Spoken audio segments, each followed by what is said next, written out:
제가 신학대학원을 졸업했을 때에 30대 초반입니다. 이제 전임사역을 위해서 서울 구로동에 있는 한 교회에 청빙되어 갔습니다. 그리고 몇 개월 지나서 그 교회는 부목사님이 한 분 있었고 저도 전임사역자로 있었습니다.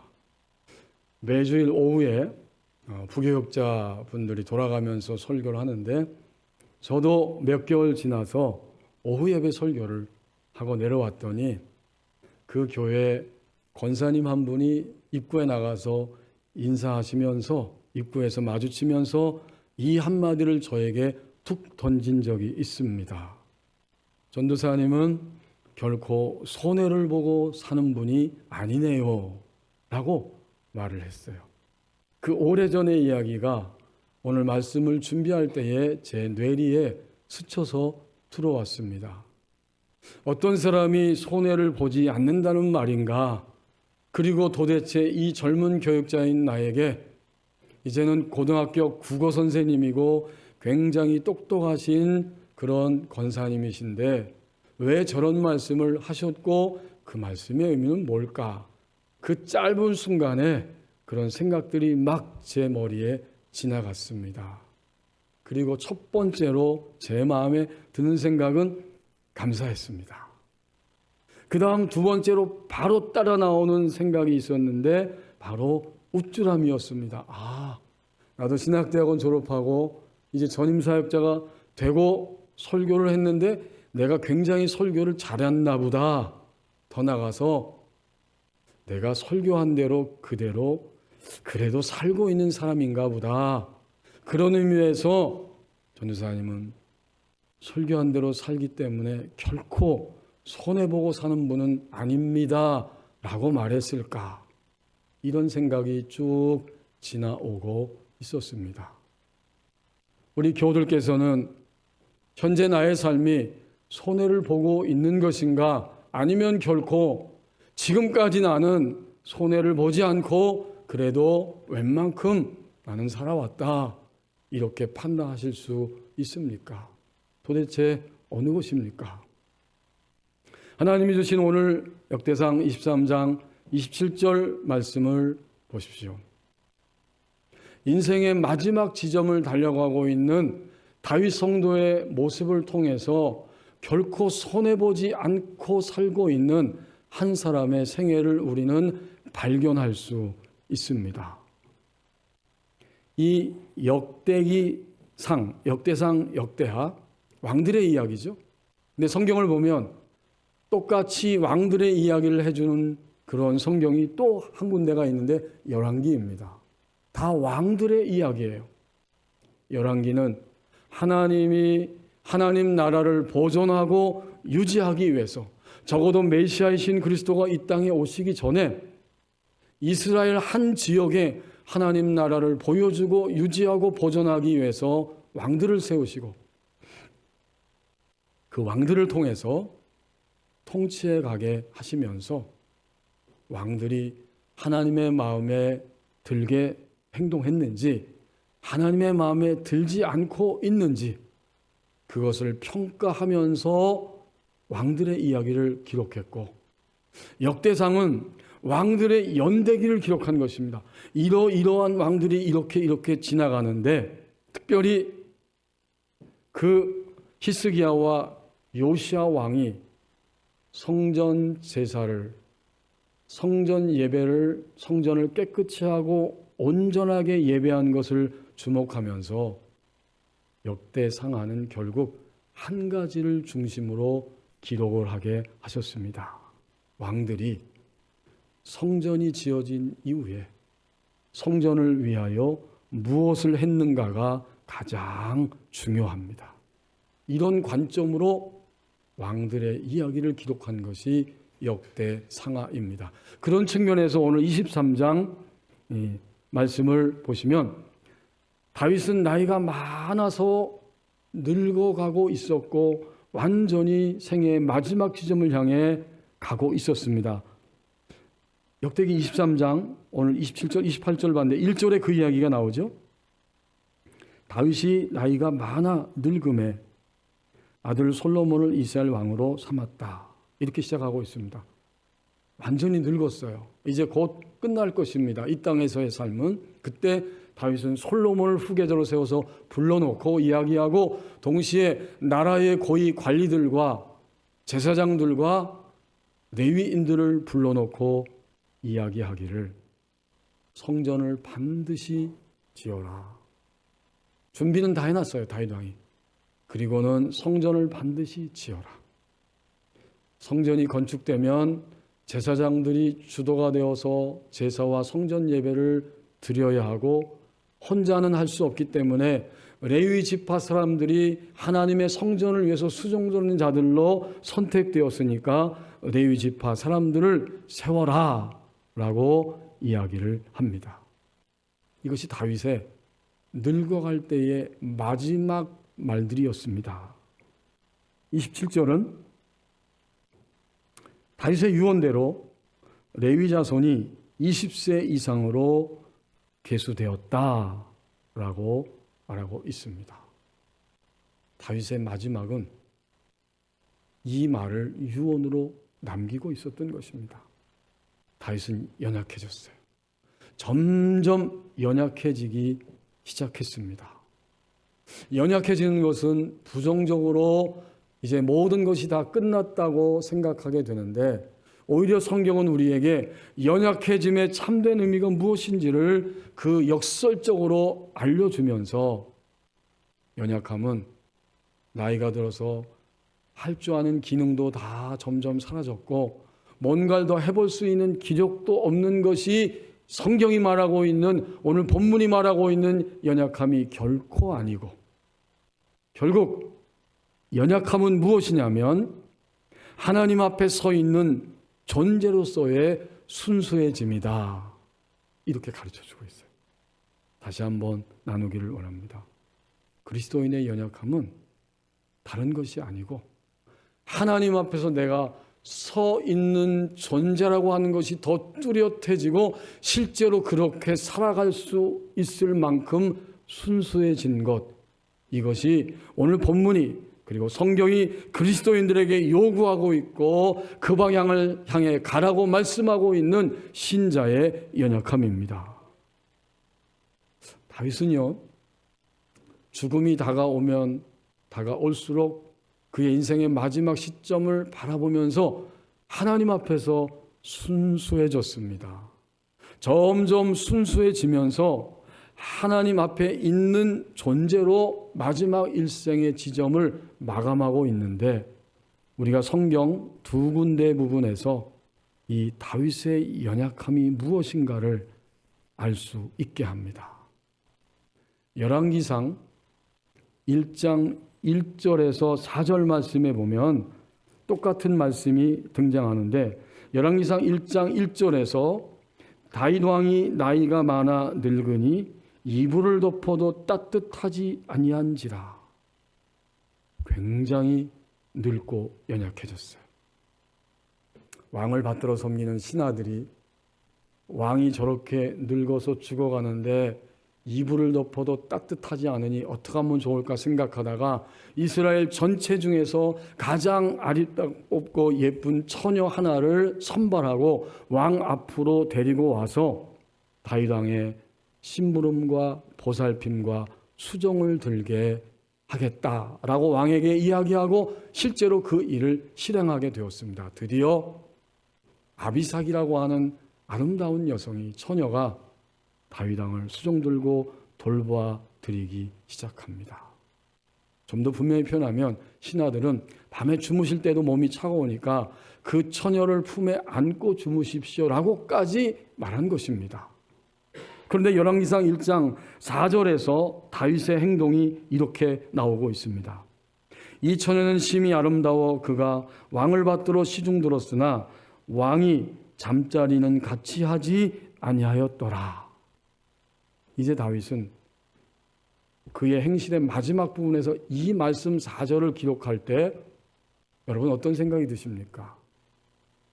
다윗이 자기의 부하 장군의 아내 우리아 장군의 아내 밧세바를 취함으로 그가 온갖 죄를, 가장 극악무독한 죄를 젊은 시절에 한창 때 나이에 범하였지만 마지막 지점에 와서 그는 자신의 몸이 더 이상 따뜻하지 않을지라도 신하들이 모든 것을 다 합법적으로 왕이 하실 수 있다고 말하고 다 해놨지만 그는 분명하게 함께 잠자리를 같이 하지 아니하였다. 이것이 뭘까요? 이것이 진정한 의미에서 다윗이 연약해진 것입니다. 하나님 앞에서 그는 정말 순수해진 것입니다. 그 다음 열왕기상 2장에 가서 보면 2장 1절에서 또 4절 말씀에 내용이 나오는데 2장 1절에도 놀랍게 똑같이 강조합니다. 다윗이 죽을 날이 임박하였습니다. 이제 눈을 감고 곧 떠날 것입니다. 그날이 다가왔어요. 그의 아들 솔로몬을 불러서 명령하지요. 나는 세상 모든 사람들이 가는 길로 간다. 너는 힘써 대장부가 되어라. 그리고 나서 3절 말씀에 이렇게 기록되어 있습니다. 내 하나님 여호와의 명령을 지켜 그 길로 행하여 법률과 계명, 율례, 증거, 모세율법 기록한 대로 다 지키라. 그리하면 내가 무엇을 하든지 어디로 가든지 형통할지라. 여기에 다윗의 삶과 인간 존재의 삶이 무엇인지 그대로 다 드러나고 있지 않습니까? 인간은 어떤 존재냐면 이 다윗이 고백하고 명령하고 있는 것처럼 무엇인가를 여전히 하고 있는 존재입니다. 내가 무엇을 하든지, 여러분 뭐 하고 지내셨어요? 한 주간 뭘 하고 살았어요? 우리는 뭔가를 해야 돼요. 이 땅을 떠날 때까지 하는 존재죠. 그 다음 움직이는 존재인데 그 다음에 우리는 어떤 존재냐면 시간 안에 있는 존재이기 때문에 어디에 항상 머무를 수밖에 없죠. 그 말이 어디로 가든지. 이게 인간입니다. 무엇을 하는 존재, 어디에 있는 존재. 그렇지만 내가 앞으로 살면서 무엇을 계속하고 있든지 어떤 공간과 시간 속에 살아가든지 하나님이 모세를 통해서 주신 모든 율법과 율례를 다 그대로 지켜 행하라. 그리하면 형통하리라. 자, 이제 본문으로 다시 돌아와서 27절 말씀을, 역대상 23장 27절 말씀을 보십시다. 다윗이 유언한 대로 레위 자손이 20세 이상으로 계수되었다. 놀랍지 않습니까? 다윗은 그의 마지막 시즌을 살아갈 때 굉장히 연약해졌어요. 그가 마지막에 이 유언의 이야기를 성전을 건축해야 된다고 하는 것, 솔로몬에게, 신하들에게, 그리고 제사장 그들에게 말하면서 레위 사람 불러서 그들을 세우라고 분명하게 유언을 남겼는데 그는 그가 유언한 대로 사람들이 지금 움직이고 있다는 사실을 역대상 23장이 그대로 보여주고 있습니다. 자, 이러한 증거들을 보아도 우리는 다윗이 얼마나 마지막 지점에서 순수해졌는지, 하나님 앞에서 그대로 자신이 드러나서 하나님을 수종드는 존재로 바뀌어졌는가를 확인할 수 있습니다. 다시 한번 깨닫길 원합니다. 연약함은 내 지능이 떨어지고 무릎에 관절염이 생기고 몸을 움직일 수도 없고, 이게 다 연약함이죠. 이건 보편적으로 모든 사람들이 갖는 연약함이에요. 나이가 들면서. 그런데 진정한 그리스도인의 연약함은 무엇이냐면 하나님 앞에 서 있는 존재로서 내가 순수해지는 것이 연약함이고, 그때 그는 하나님을 금방 알아보고 또 하나님이 주인 되심을 인정하고 사랑의 아버지께서 계시는 곳으로 항상 돌아설 수 있는 것, 이것이 바로 연약함이라고 하는 사실을 다윗을 통해서 분명히 보여주십니다. 이런 거죠. 무엇을 하든지 어디를 가든지 이제부터는 하나님 앞에서 살아 숨쉬고 있는 시간 속에서 하나님이 깨닫고 들려주실 때마다 그것이 옳습니다라고 전적으로 자연스럽게 동의하게 되고 그것을 향해 내 몸이 움직이게 되는 것이 바로 연약함이고 순수함입니다. 염려하지 말라 그랬으면 어떻게 하는 거죠? 염려하지 않게 되는 거예요. 왜 염려가 없어요? 우리를 둘러싸고 있는 우리의 환경과 일들은 끊임없이 우리 내면 안에 염려를 불어넣고 있고 실제로 염려가 많아요. 있을 수밖에 없어요. 오늘의 이 시대에서.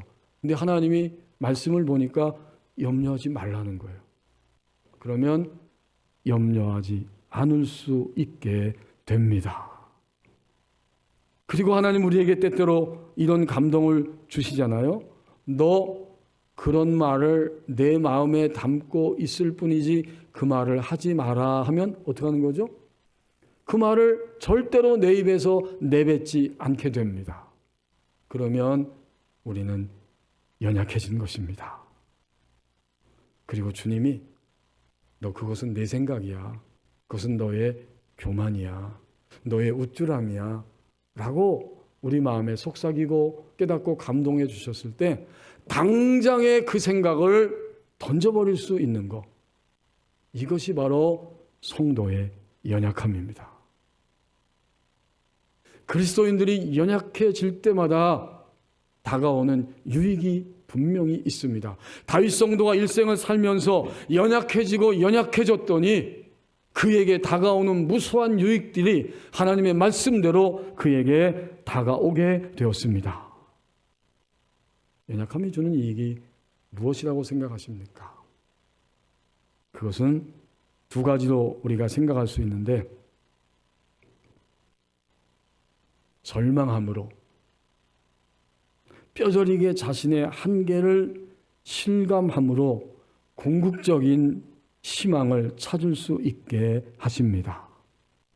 인간의 삶의 본질, 우리가 정말 이 땅에 태어나서 살아가는 동안에 추구해야 할 것이 무엇인지 본질에 대해서 희미해지고 그것을 포기하고 싶은 유혹이 있고 될 대로 되라라고 자포자기할 마음도 종종 우리 안에 들어오지만 그런 연약함을 통해서 나에게 주어진 궁극적인 희망 되시는 하나님의 손을 더욱 붙잡을 수 있게 됩니다. 이게 연약함이 주는 유익이에요. 두 번째는 다윗 성도의 생애를 통해서 볼 수 있는 것처럼 반복적인 온갖 죄에서 벗어나는 또 벗어나려는 그리고 실제로 그것을 즉시로 거절하는 계기가 되어집니다. 이게 연약함이 주는 대단한 유익이에요. 사실 아직은 강함이 나를 더 휘두르고 있지 않습니까? 오늘 주 앞에 나와 예배하며 이 말씀을 들을 때 아직도 나를 휘두르는 강함이 훨씬 더 많고 각자에게 강함이 있다는 사실을 우리는 알게 됩니다. 공통적인 강함은 이런 거죠. 여러분, 열등감을 언제까지 괜찮다고 미화해서는 안 됩니다. 적어도 주님을 믿고 난 이후부터는. 열등감은 나의 관점입니다. 반면에 열등감은 또 무엇과 통하냐면 교만함과 통합니다. 뻣뻣하고 목이 곧고 교만함은 곧 열등감이에요. 그리고 열등한 사람은 자꾸자꾸 교만함을 가지려고 합니다. 이것이 무엇입니까? 이것이 바로 아직도 나를 마음껏 휘두르며 조롱하고 있는 내 안에 있는 부분들입니다. 열등감과 교만은 결국 분별이 흐려지게 만들고 반대로 말해도 마찬가지예요. 분별하지 못하기 때문에 순수해지지 않았기 때문에 약해지지 않았기 때문에 이것이 열등감인지 교만인지 그리고 그것이 함께 하나님 앞에서 나의 육신 덩어리라고 하는 사실을 그는 인정할 수도 없고 인정하지도 않게 됩니다. 그러니 얼마나 강합니까 내가. 그것은 정말 강한 거예요. 그 강함이 여전히 나의 얼굴 표정을 휘두르고 있고 나의 언어와 나의 행동을 여전히 휘두르고 있지 않습니까? 다윗은 그의 인생의 마지막 지점을 통과해 가면서 연약함, 순수해짐의 모습을 갖추고 있었던 것이고, 결국 연약함과 순수한 사람은 무엇이냐면 주님의 평가에 의해서 움직이는 사람이 되어집니다. 순수한 사람은요, 주님의 평가에 의해서 움직이기 시작하고 계속 그렇게 움직여갈 수 있습니다. 이런 사람은 연약해졌기 때문에 다른 사람을 무례하게 대하거나 다른 사람들을 무시하거나 배려하지 못하는 사람이 점점 아니게 되는 거예요. 반대로 말하면 여전히 내가 다른 사람을 무시하고 무례하게 대하고 다른 사람의 마음과 입장을 배려하지 못하고 말하고 움직이면 이것은 내가 아직 강한 것입니다. 우리 주님은 얼마나 따뜻하고 또 적절하고 상상할 수 없는 지혜로 다가오고 계신지, 그 주님을 인식하고 그분과 함께 연약해지기 시작하면 정말 우리는 그분의 표정과 행동과 말을 따라서 내 안에서 점점 움직이기 시작합니다. 오늘 다윗의 마지막 모습이 그런 모습이었어요. 저는 오늘 말씀을 하나님의 마음에 주셨을 때 준비하면서 이런 생각이 들었습니다. 우리 모두가 다 자동차를 다 운전하고 다니는 시대인데 많은 분들이 그 신호등을, 대부분의 사람들이 신호등을 잘 지키려고 하고 있고 또 어쩔 수 없이 지킵니다. 한 번은 차를 어떤 분이 우리 교회 와서 저 횡단보도 있는데 주차를 해놨더니 나중에 통지서가 날라왔는데 꽤 많은 범칙금이 나왔어요. 우리 요 우체국이 있는데 그 위에 아마 그 카메라에서 찍힌 건지 아무튼 횡단보도를 침범했기 때문에 그 범칙금이 나온 거예요. 그날부터, 아니 그 이전부터 우리 모두는 신호등을 웬만하면 정말 잘 지킵니다. 범칙금 때문에. 그런데 종종 나는 나의 인생을 지금까지 살고 예수님을 10수년 믿으면서도 하나님을 신호등보다 더 못하게 여기고 사는 것은 아닌가, 이런 생각을 하게 되었습니다. 우리의 착각이죠. 신호등은 번쩍하고 카메라가 찍혀서 피할 수 없는데 하나님은 24시간 내가 피할 수 없음에도 불구하고 피할 수 있다고 착각하고 생각하면서 나의 인생을 지금도 여전히 똑같은 말과 똑같은 행동과 똑같은 생각을 가지고 쇠고집을 가지고 여전히 그 방향을 향해서 달려가고 있는 것은 아닌가? 그건 정말 엄청나게 손해를 보는 인생이잖아요. 근데 우리는 여전히 그렇게 살아갑니다. 아직도 내가 강한 거예요. 주님의 말씀보다는 내가 훨씬 더 강합니다. 내 기분이 강하고 내 감정이 강하고 내 지혜가 훨씬 더 나의 판단이 강한 것입니다. 그때 우리는 오늘 본문을 생각하십시다. 아, 다윗 성도는 인생의 마지막 지점에 갔더니 저렇게 연약해졌고 하나님 앞에서 순수해졌구나. 근데 나는 여전히 하나님을 신호등보다 못하게 여기면서 살고 있구나. 이렇게 자기 자신을 돌아볼 수 있어야 합니다. 연약함이 주는 유익은 바로 이런 것들입니다. 만약 여러분 지금 연약하십니까? 이것도 할 수 없고 저것도 할 수 없고 이것도 해야 되는데 저것도 해야 되는데 남편이 마음에 안 들고 아내도 마음에 안 들고 장로님, 권사님, 집사님, 목사님도 마음에 안 들고 이런 것들이 마구마구 여러분의 생활 속에 느껴지고 경험되고 있습니까? 거기서 어떻게 하시겠습니까? 우리는 그 모든 것들이 만약에 사실일지라도 우리는 거기서 연약해졌다면, 순수해졌다면 하나님을 주목하게 될 것입니다. 다윗 성도의 위대한 마지막 모습은 이런 거였다는 사실을 하나님 이 아침에 우리에게 분명하게 들려주기를 원하셨습니다. 다윗이 이렇게 연약해지니까 그 결과 나의 문제를 넘어서게 되고 하나님의 생명이 흘러 넘치게 하는 이런 삶으로 인생을 마무리하게 되었습니다.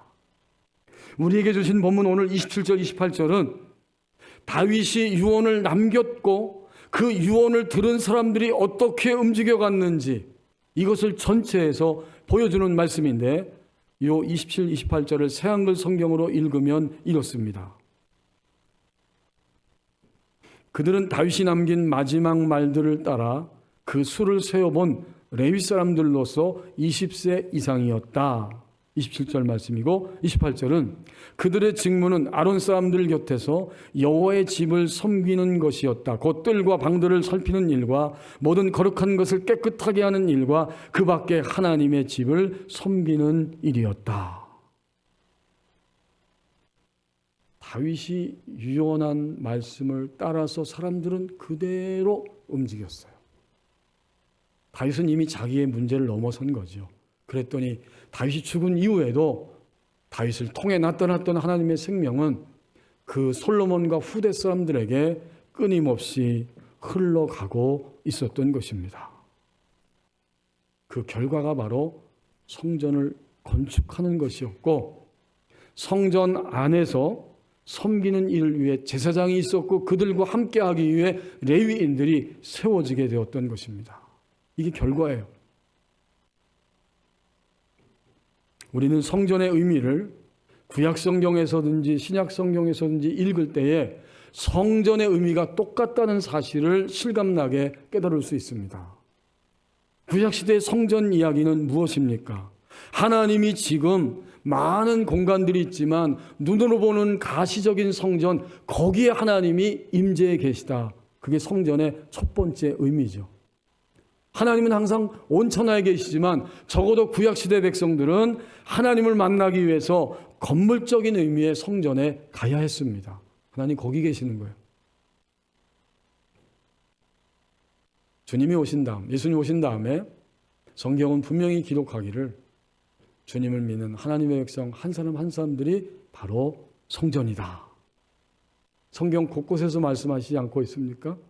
고린도전서 3장 16절, 6장 19절, 요한복음 14장 23절 등등에 보면 너희가 하나님의 성전이다. 너희 안에 하나님의 성령이 거하고 있다. 끊임없이 성경에서 말하고 있는데 하나님이 구약 시대에는 건물적 성전에 계셨고 예수님이 오신 이후에는 바로 거듭난 그리스도인의 심령 안에 임재해 계십니다. 똑같은 성전이에요. 두 번째로 구약시대의 성전은 뭐라는 것이었냐?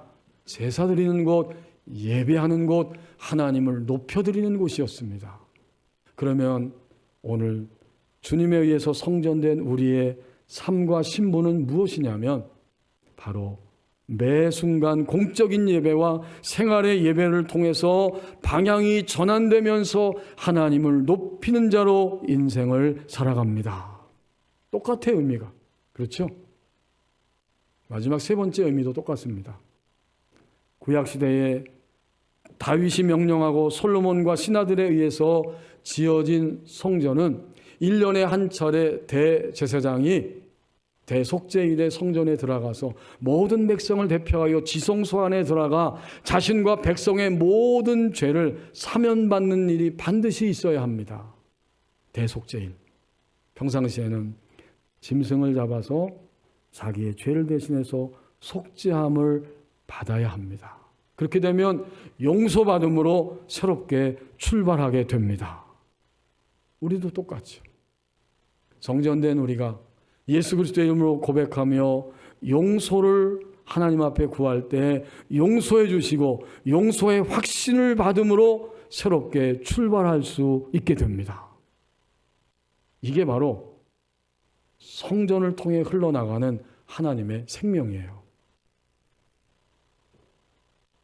그것이 어떻게 구체적으로 가능하게 되었을까? 28절 말씀에 보면 다윗의 일생이 그것이 가능하게 되었다는 사실을 하나님의 이름이 2번씩 반복적으로 언급되면서 28절에서 오늘의 성전인 우리들에게 보여주고 있습니다.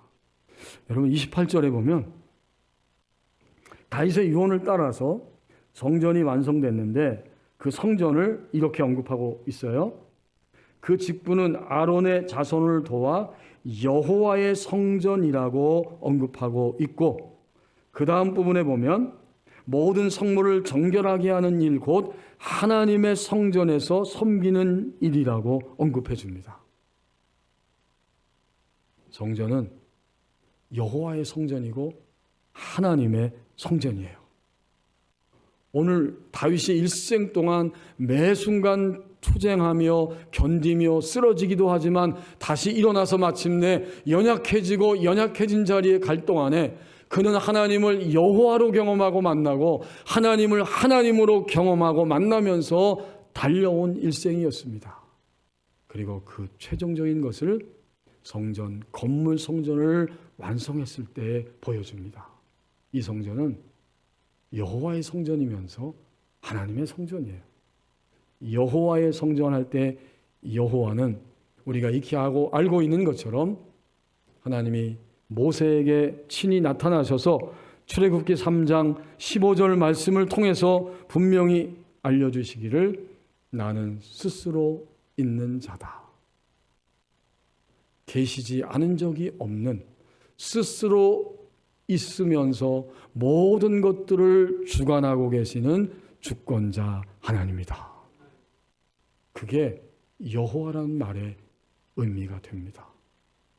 다윗은 일생 동안 쓰러지고 넘어지고 죽을 것 같은 위기를 경험하면서도 스스로 언제나 함께 거기에 계시면서 주관하고 계시는 주권자 하나님을 경험하고 담을 뛰어넘으며 적군과 싸우면서 왕의 왕됨을 갖춰가는 이런 인생으로 살아갈 수 있었고, 더 나아가서 하나님, 이때 하나님은 하나님의 성전할 때 이 하나님은 바로 엘로힘 하나님, 전능하신 하나님입니다.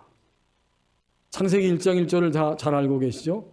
태초에 하나님이 천지를 창조하시니라 할 때에 그 하나님이 바로 엘로힘 하나님, 전능하신 하나님이십니다. 이제 우리는 28절 말씀을 통해서 분명히 깨닫습니다. 오늘 내가 나의 삶 가운데서 진정으로 연약해지고 연약해져서 순수해지는 과정 가운데 나머지 인생을 살아가려고 한다면, 그리고 살아갈 수 있는 가능성과 근원이 무엇이냐면 바로 스스로 계시는 주권자 하나님, 그리고 모든 것들을 온전히 감당하게 하시는 전능자 하나님과 함께 살아가는 것입니다. 오늘 나의 형편이 어떠하든지 하나님 이 말씀 주셨을 때는 오늘 지금부터 다시 주권자 하나님 계시지 않은 적이 없어요. 영원토록 계셔요. 우리 안에 동시에 모든 것들을 다 넘어서게 하시는 엘로힘 하나님, 전능자 하나님과 함께 걸어갈 수 있습니다. 이제 우리는 마지막 한 가지 질문을 품게 되고 품을 수밖에 없고 던지게 됩니다. 도대체 왜 한 그리스도인 된 나, 신자인 내 안에 적은 분량의 생명이 지금 흘러가는 것과 함께 교만함과 뾰족함과 열등감과 거짓됨과 간교함과 혈기와 폭력을 동시에 느끼는가? 이 질문이 나 자신에게 남아 있습니다. 오늘 예배하는 우리는 하나님의 생명을 알고 있고 분명히 체험하고 있고 우리 안에 하나님의 생명이 흘러가는데, 근데 나에게는 동시에 교만함과 뾰족함과 거짓됨과 또 혈기와 폭력이 내 안에 그대로 있고 그대로 흘러나오고 있는가? 여러분, 이런 궁금함이 없으세요? 전 정말 궁금합니다. 도대체 왜 이러냐는 겁니다. 이것은 한 가지입니다. 여전히 우리는 다윗 성도의 마지막을 보면서 우리 자신을 보게 되는 것입니다. 생명은 들어와 있지만 여전히 우리의 생명은 아직은 혼잡하기 때문입니다. 섞여 있어요. 아직은 혼잡해요. 아직은 순수하지 않아요. 그것 때문에 두 가지가 내 안에 섞여 있고 늘 두 가지가 동시에 내 안에서 흘러가고 있었던 것입니다. 이제 우리는 진정으로 주권자 하나님, 엘로힘 하나님을 통해서 언젠가는 나도 다윗 성도처럼 이 지상 생애를 마감할 때쯤 되면 나에게 점점 더 순수해졌기 때문에 생명만이 흘러나오게 될 것이다. 그때 가장 행복한 사람은 나 자신입니다. 만약 내가 행복하다면 주님 믿고 행복한 만큼 나와 같은 시간대와 공간을 살아가는 사람들을 행복하게 하는 존재로 살아가게 될 것입니다. 기도하겠습니다.